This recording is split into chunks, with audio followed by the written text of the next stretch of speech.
तो अब हम लोग बिहेवियरिज्म देखेंगे, बिहेवियरिस्टिक स्कूल के बारे में। तो बिहेवियरिस्टिक स्कूल के बारे में जानने से पहले हम लोग ऑलरेडी जान चुके हैं स्ट्रक्चरलिज्म के बारे में, फंक्शनलिज्म के बारे में और साइको एनालिसिस स्कूल के बारे में। तो सिंस बिहेवियरिज्म इन तीनों के बाद आ रही है, तो ऑब्वियस सी बात है कि बिहेवियरिज्म जो है वो ऑलरेडी इन तीनों को क्रिटिसाइज़ कर चुकी होगी। तो एक-एक पॉइंट तो हमें बिहेवियरिज्म के बारे में वहाँ से मिल जाएगा कि बेस्ड अपॉन कि बिहेवियरिज्म ने किस तरीके से स्ट्रक्चरलिज्म को, फंक्शनलिज्म को और साइको एनालिसिस को क्रिटिसाइज़ करा है। जैसे कि स्ट्रक्चरलिज्म को किस बेसिस पे क्रिटिसाइज़ करेंगे बिहेवियरिस्टिक स्कूल की आपका जो कंटेंट है जो आप पढ़ रहे हो वो कॉन्शियसनेस है और कॉन्शियसनेस को पढ़ना यानी कि साइकोलॉजी को साइंटिफिक स्टडी से दूर करना है, क्योंकि कॉन्शियसनेस आप ऑब्जर्व नहीं कर सकते, देख नहीं सकते, मेजर नहीं कर सकते। तो पहला पॉइंट तो ये होगा। सेम पॉइंट पे ये लोग स्ट्रक्चरलिज्म को भी क्रिटिसाइज़ करेंगे कि आप कॉन्शियसनेस पढ़ रहे हैं। सेम पॉइंट पे बिहेवियरिस्टिक स्कूल जो है फंक्शनलिज्म को भी क्रिटिसाइज़ करेगी कि आप वापस से कॉन्शियसनेस पढ़ रहे हैं। और जो बिहेवियरिस्टिक स्कूल है वो क्रिटिसाइज़ करेगी साइको एनालिसिस को, क्योंकि साइको एनालिसिस का पूरा फोकस अनकॉन्शियसनेस के ऊपर में है। तो पहला पॉइंट तो ये हो गया कि बिहेवियरिस्टिक स्कूल जो है उसने तीनों स्कूल को क्रिटिसाइज़ करा है। बेसिस क्या है तीनों क्रिटिसिज्म का कि स्टडी क्या करना चाह रहे हैं। तो बिहेवियरिस्टिक स्कूल का सबसे पहला पॉइंट यहाँ से ये निकल के आता है कि बिहेवियरिस्टिक स्कूल प्योर बिहेवियर को स्टडी करता है, जो कि ऑब्जर्वेबल है, मेजरेबल है, ना कि कॉन्शियसनेस को, ना कि माइंड को। यानी कि बिहेवियरिस्टिक स्कूल है ना, वो हर उस चीज़ को अपने स्टडी के डोमेन से निकाल देगी जो चीज़ आप डायरेक्टली देख नहीं सकते, डायरेक्टली आप ऑब्जर्व नहीं कर सकते। यानी कि जितने भी मेंटलिस्टिक कॉन्सेप्ट हो गए, जितने की कॉग्निटिव कॉन्सेप्ट्स हो गए, जितने भी जो मेंटल चीज़ें हैं, उन सभी चीज़ों को, कॉन्शियसनेस हो चाहे माइंड, इन सब चीज़ों को वो निकाल देगी बिहेवियरिस्टिक स्कूल। और ये लोग स्टडी किस चीज़ को करेगा, तो स्टडी ये लोग प्योर फॉर्म में बिहेवियर को स्टडी करते हैं, क्योंकि इनके हिसाब से बिहेवियर ही देख सकते हैं। तो पहला पॉइंट तो ये होगा कि ये लोग बिहेवियर पढ़ते हैं। दूसरा पॉइंट जो बिहेवियरिस्टिक स्कूल से आपको निकल के आएगा, जब हम लोग डिबेट्स पढ़े थे, डिबेट्स इन साइकोलॉजी।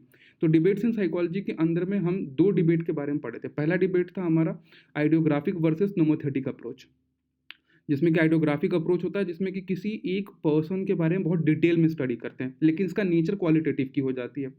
वहीं पे हम लोग नोमोथेटिक अप्रोच की दूसरी उसी डिबेट में दूसरा साइड है नोमोथेटिक अप्रोच।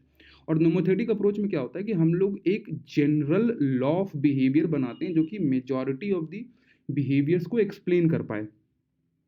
ठीक है। और जो बिहेवियरिस्टिक स्कूल है वो नोमोथेटिक अप्रोच को फॉलो करती है, क्योंकि ऑब्वियस ये बात है, क्योंकि बिहेवियरिस्टिक स्कूल क्या है, एक साइंटिफिक कंट्रीब्यूशन देना चाहती है। और ये भी बात फैक्ट है कि पूरे के पूरे साइकोलॉजी के अंदर में जितने भी स्कूल्स हैं, उसमें जो सबसे बड़ा कंट्रीब्यूशन अगर साइकोलॉजी का डेवलपमेंट एज अ साइंस में जिसका होता है, वो सबसे बड़ा कंट्रीब्यूशन बिहेवियरिस्टिक स्कूल का ही आता है।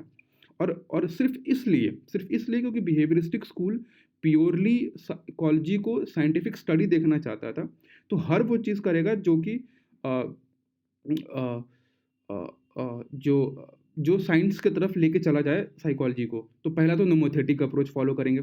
दूसरा ये लोग मैकेनिस्टिक व्यू पॉइंट को पकड़ेंगे।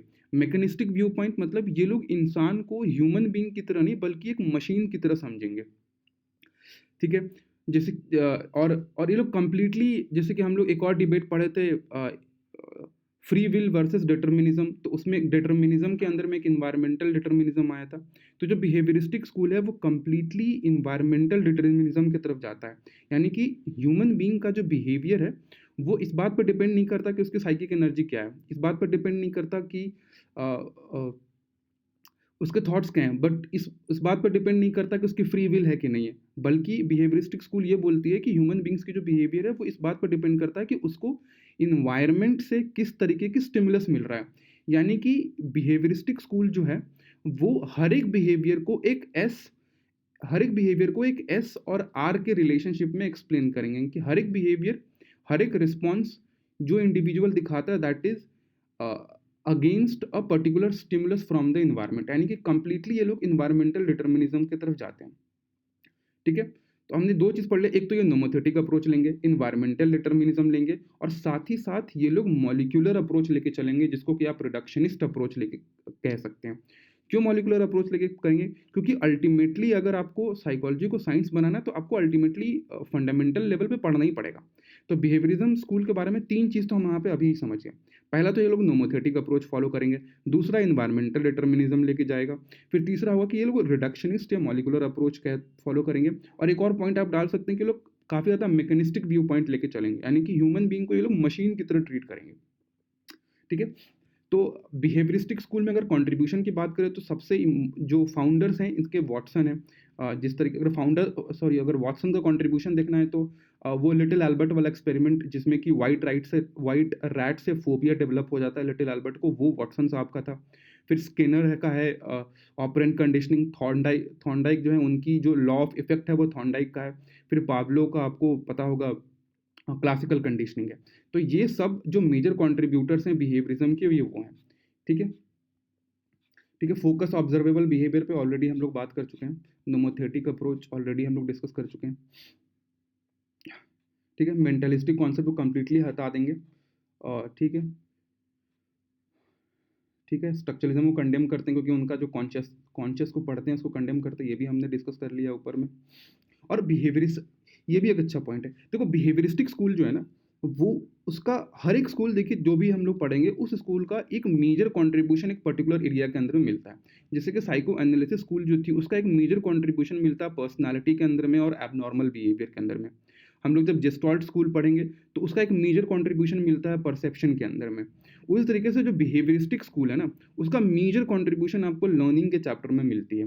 यानी कि बिहेवियरिस्ट्स के हिसाब से जब इंसान पैदा होता है तो एकदम क्लीन स्लेट में पैदा होता है, उसके पास कोई भी बायोलॉजिकली डिटरमाइंड कुछ भी नहीं होता, यानी कि कोई भी जेनेटिक फैक्टर रोल प्ले नहीं करता। ये बिहेवियरिस्टिक का व्यू पॉइंट है कि जब इंसान पैदा हो रहा है तो एकदम क्लीन स्लेट की तरह पैदा हो रहा है, एकदम रॉ फॉर्म में, और वो जो भी बिहेवियर, उसकी जो भी पर्सनैलिटी होती है वो सीखता है, वो लर्न करता है। यानी कि जो एक individual is born with a clean slate, ये वाला व्यू पॉइंट बिहेवियरिस्टिक लेके चलते हैं कि कोई भी बायोलॉजिकल फैक्टर्स नहीं है, कुछ भी जेनेटिक फैक्टर्स नहीं है, कुछ भी साइकिक डिटर्मिनिज्म नहीं है, प्योर इन्वायरमेंटल फैक्टर, यानी कि जो भी इन्वायरमेंट स्टिम्युलेशन प्रोवाइड करेगी, इंडिविजुअल उसी हिसाब से अपना बिहेवियर और अपना पर्सनैलिटी डेवलप करेगा। ठीक है, ये मॉलिकुलर अप्रोच, रिडक्शनिस्ट अप्रोच कि जैसे complex behaviour can be reduce to the basic SR unit, stimulus response units, ये हम लोग ऑलरेडी डिस्कस कर चुके हैं ऊपर में। हाँ, ये लोग बहुत ज़्यादा एनिमल स्टडी को फेवर करते हैं। इनके हिसाब से एनिमल्स और ह्यूमंस में बहुत ज़्यादा फर्क नहीं है। बिहेवियरिस्टिक जो है वो ये बिहेवियरिस्टिक स्कूल जो है वो ये मानती है कि जो ह्यूमन बींग्स है ना, उसी का human beings are complex machines. अगर इसी कॉम्प्लेक्स मशीन को थोड़ा सिंपल कर दे तो हम लोग एनिमल को कह सकते हैं, यानी कि एनिमल्स इनके हिसाब से एक simpler form of human beings हैं। ये लोग इसलिए बहुत ज़्यादा एनिमल स्टडी करते हैं। जैसे बहुत सारा रैट्स पे एक्सपेरिमेंट हो गया, मंकीज पे एक्सपेरिमेंट हो गया, डॉग पे एक्सपेरिमेंट हो जाता है, जैसे कि पैब्लो का जो डॉग वाला एक्सपेरिमेंट है, स्किनर का रैट का एक्सपेरिमेंट है। तो ये लोग इन सभी पे स्टडी करते हैं और जो भी यहाँ से कंक्लूजन आता है उसको ह्यूमन बींग्स के लिए जनरलाइज कर देते हैं। तो इसलिए इस पॉइंट पे बाद में क्रिटिसिज्म भी इसको मिलती है। ठीक है, लेकिन उस पर बाद में आएंगे। ठीक है, the theories developed through the study of the animals can be generalized to the human beings, क्योंकि इनके हिसाब से क्या है कि ह्यूमन बींग्स जो है, ह्यूमन बींग्स का सिंपलर वर्जन होता है एनिमल्स। ठीक है, देखो ठीक है। हाँ, और बिहेवियरिस्टिक जो है वो ह्यूमन बींग्स को बहुत ज़्यादा पैसिव फॉर्म में लेता है, यानी कि मशीन व्यू लेके चलते हैं। मशीन व्यू कहने का क्या मतलब है कि जो ह्यूमन बींग है ना, उसके पास खुद का कोई फ्री विल नहीं है, कोई खुद का उसका कोई थॉट प्रोसेस नहीं है। जैसा उसको स्टिमुलस मिलेगा वैसा वैसा उसका रिस्पॉन्स मिलेगा। यानी कि अगर बिहेवियरिस्टिक व्यू पॉइंट को अगर कंप्लीटली एक तरीके से लिया जाए तो दो इंडिविजुअल, चाहे उनकी जेनेटिक्स कैसी भी हो, अगर उनको इन्वायरमेंट एकदम सिमिलर मिल रहा है तो अल्टीमेटली वो डेवलप भी सिमिलर ही होंगे। ये बिहेवियरिस्टिक व्यू पॉइंट है, ऑल्दो ये इतना सही नहीं है, इसके बारे में हम लोग बाद में भी कई बार देखेंगे, लेकिन ये बिहेवियरिस्टिक व्यू पॉइंट है कि हर चीज़ इन्वायरमेंट है, बायोलॉजी कोई फैक्टर रोल प्ले नहीं करता है। ठीक है, अगर कॉन्ट्रीब्यूशंस की बात करें कि इनमें क्या क्या कॉन्ट्रीब्यूशंस रहा है बिहेवियरिस्टिक स्कूल का, तो सबसे मेजर कॉन्ट्रीब्यूशन यही रहा है कि साइकोलॉजी का जो साइंटिफिक डिसिप्लिन के तौर पे जो डेवलपमेंट होती है उसमें सबसे बड़ा कंट्रीब्यूशन बिहेवियरिस्टिक स्कूल का है। मॉलिकुलर अप्रोच को बहुत ज़्यादा पॉपुलराइज किया। लर्निंग के अंदर में जो क्लासिकल कंडीशनिंग की जो कॉन्सेप्ट है जो पाब्लो ने दिया हुआ है, उस पे कंट्रीब्यूशन है। एक ऑपरेंट कंडीशनिंग जो स्किनर ने दिया है वो भी लर्निंग के ऊपर में एक बड़ा कंट्रीब्यूशन है।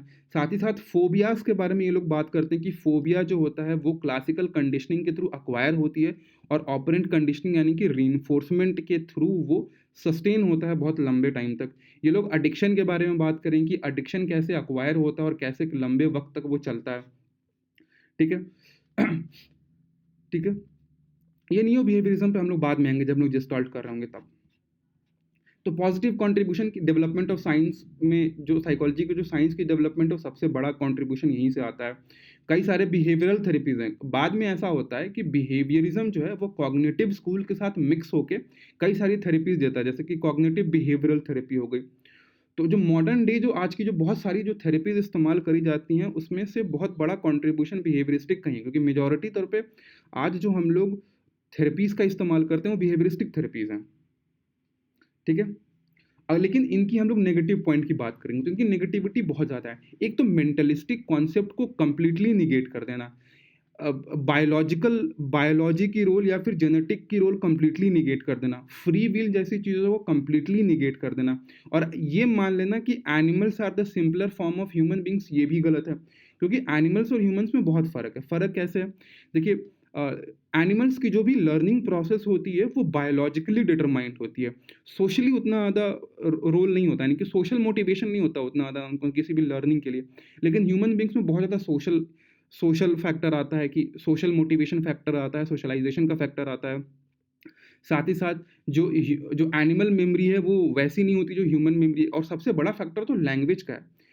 ह्यूमन लैंग्वेज बहुत ज़्यादा कॉम्प्लेक्स है as compare to the animal language. ये सभी फैक्टर्स को ये लोग निगेट कर देते हैं। ठीक है। और ये लोग मशीन व्यू लेके चलते हैं, यानी कि बहुत ज़्यादा पैसिव व्यू लेके चलते हैं ये लोग ह्यूमन बींग्स का, कि इनके हिसाब से human beings are completely a simple machine, जिनको जैसा स्टिमुलस प्रोवाइड करोगे, जैसा इनपुट प्रोवाइड करोगे, उस तरीके का ये लोग रिस्पॉन्स जनरेट करेंगे। और ये बात ट्रू नहीं है, ये हम लोग आज जानते हैं। लेकिन ये सब क्रिटिसिज्म है किसका? बिहेवियरिस्टिक स्कूल का। ठीक है।